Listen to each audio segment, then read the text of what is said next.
സ്മിത ഹരിദാസ് ഒരിക്കൽ കൂടി വിവരങ്ങളുമായി ചേരുന്നുണ്ട്. സ്മിതയിലേക്ക് വീണ്ടും.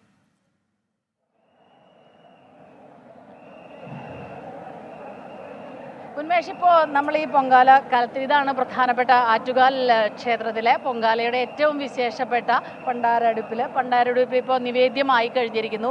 അത് വാഴയില കൊണ്ട് അത് അടച്ചു വെച്ചിരിക്കുകയാണ്. അതിൻ്റെ മുകളിൽ കൊതുമ്പാണ് ഉപയോഗിക്കുന്നത്. അത് ഇളക്കാനൊക്കെ കൊതുമ്പാണ്. വളരെ പ്രകൃതിദത്തമായ സാധനങ്ങൾ മാത്രമാണ് ഉപയോഗിക്കുന്നത് എന്നുള്ളത് വളരെ പോസിറ്റീവായിട്ടുള്ളൊരു കാര്യമാണല്ലേ. വിശ്വാസങ്ങൾക്കൊപ്പം തന്നെ ചില പ്രകൃതി സംരക്ഷണത്തിലുള്ള കാര്യങ്ങൾ കൂടെ അവിടെ കൂടിച്ചേർന്ന് കിടക്കുകയാണ്. ഇപ്പോൾ ഇവിടുന്ന് മറ്റുള്ള ആളുകളെല്ലാവരും പോയിരിക്കുന്നു. ഇനി 2:30 മണിയോടെ ആ മുഹൂർത്തത്തിനായുള്ള കാത്തിരിപ്പാണ്. നിവേദ്യം ഇവിടെ തയ്യാറായി കഴിഞ്ഞിരിക്കുന്നുണ്ട്. ഈ മധു ആശാനാണ് ഇത് തയ്യാറാക്കിയത്. നമുക്കൊന്ന് മധു ആശാൻ അവിടെ നിൽക്കുന്നുണ്ട്. അദ്ദേഹത്തിനോട് തന്നെ ഒന്ന് ചോദിച്ചു നോക്കാം നമുക്ക് ഇതിൻ്റെ ഒരു രീതികളെ കുറിച്ചിട്ടൊക്കെ. സാർ, ഞാൻ മധു ആശാനോട് സംസാരിച്ചോട്ടെ. ഇതിലിങ്ങനെ ചടങ്ങുകളിലെ ഇത് ഉണ്ടാക്കുമ്പോൾ സാധാരണ നമ്മൾ നിവേദ്യം, മേൽശാന്തി ഉണ്ടാക്കുക അങ്ങനെയൊക്കെയാണല്ലോ. ഇതിൽ കൂടുതൽ ചടങ്ങുകൾക്ക് നേതൃത്വം വഹിച്ചത് ആശാനാന്ന് തോന്നുന്നു അല്ലേ? അതെങ്ങനെയാണ് അതിൻ്റെ ഒരു ഐതിഹ്യമാണ്?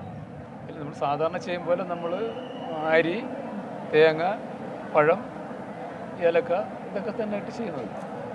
അതന്നെ, വേറെ പ്രത്യേകിച്ചൊന്നുമില്ല. ഇതാണ് ദേവിയുടെ ഇഷ്ടം. നെയ്യാണ് അത്.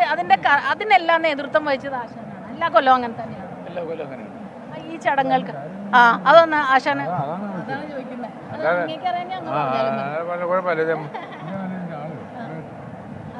ഞാൻ സാധാരണ കാണാത്തൊരു കാഴ്ചയാണ് ഇത്.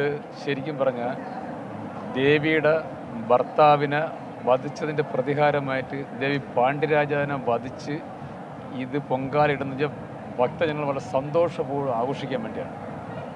ഇതിൽ നിന്നാണ് ഭയങ്കരമായിട്ടൊരു ആഘോഷം. ദേവി ആ ഒരു ഇതൊക്കെ വിട്ടുമാറി തൃപ്തിപ്പെടുന്നത്. ഭക്തജനങ്ങളാണ് അത് തയ്യാറാക്കുന്നത്. അതിൻ്റെ ഒരു പ്രതീകമായിരിക്കും. തീർച്ചയായിട്ടും. ഇത് കഴിഞ്ഞിട്ട് അമ്മ ഈ സന്തോഷത്തിന് താലപ്പൊലിയോടുകൂടി അമ്മയെ സ്വീകരിച്ചുകൊണ്ട് സഹോദരനെ കാണാൻ മണക്കാട്ട് പോകുന്നത് അതിൻ്റെ ചടങ്ങാണ്. അവസാനം വൈകിട്ട് കുത്തിയോട്ടം എന്ന് പറയുന്നത് അതാണ്. അപ്പോൾ അമ്മ വൈകിട്ട് ഇതെല്ലാം കഴിഞ്ഞിട്ട് പൊങ്കാലയെ കഴിഞ്ഞ് താലപ്പൊലിയോടുകൂടി അമ്മ പ്രൊസഷനോടുകൂടി സഹോദരനെ കാണാൻ പോയി. എല്ലാം ആ ജയം മരണം ഒക്കെ കാണണം. മരണമൊക്കെ കഴിഞ്ഞിട്ട് സന്തോഷത്തിൽ പോകുന്നതാണ്. അതിൻ്റെ ഒരു വലിയ ചടങ്ങുകളാണ് ഈ ലോകം മുഴുവൻ കാണുന്നത്. എത്ര ദിവസം കൊണ്ടെന്നറിയാം. ഇതൊക്കെ ഇവിടെ നിന്ന് വരുന്ന ആളുകൾ ആലോചിച്ച് നോക്കണം.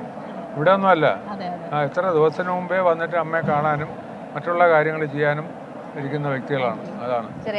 അങ്ങനെ തന്നെയാണ് ഉന്മേഷ്. ഞാനിങ്ങനെ വിചാരിക്കുകയായിരുന്നു, സാധാരണഗതിയിൽ നമ്മൾ തിരുമേനിമാര്, തന്ത്രിമാര്, മേൽശാന്തിമാരൊക്കെയാണല്ലോ ഇതുപോലുള്ള പൊങ്കാല എന്ത് നിവേദ്യമാണെങ്കിലും പാചകം ചെയ്യുക. പക്ഷെ ഇന്ന് കണ്ടത് ഇവിടെ പണ്ടാരടുപ്പിൽ ഇത് നേദിച്ചതൊക്കെ തന്നെ ഈ മധു ആശാനും തോറ്റമ്പാട്ട് കലാകാരന്മാരുടെ നേതൃത്വത്തിലായിരുന്നു. അപ്പോൾ അതിൻ്റെ ഒരു ഐതിഹ്യം എന്ന് പറയുന്നത് പാണ്ഡ്യരാജാവിനെ വധിച്ച് തിരികെ എത്തുന്നു. മധുരപുരി ചുട്ടരിച്ച് തിരികെ എത്തുന്ന ദേവി കോപാകുലയായി വരുമ്പോൾ ദേവിയെ സമാശ്വസിപ്പിച്ച് സംയമനത്തോടെ സന്തോഷത്തോടെ ദേവിയെ ആനയിച്ച് ഇങ്ങോട്ട് കൊണ്ടുവരുന്നു. അതിൻ്റെ ഭാഗമായിട്ടാണ് ഈ പൊങ്കാല ഇടുന്നത്. അത് ഭക്തജനങ്ങൾ തന്നെയാണ് ചെയ്യുന്നത്. അതിൻ്റെ പ്രതീകമായി കൂടിയാണ്. അപ്പോൾ ഇങ്ങനെ ഐതിഹ്യങ്ങളും കഥകളും ഉറങ്ങുന്ന ഒരുപാട് കാര്യങ്ങളും ആറ്റുകാൽ പൊങ്കാലയുമായി ബന്ധപ്പെട്ട് കിടക്കുന്നുണ്ട്.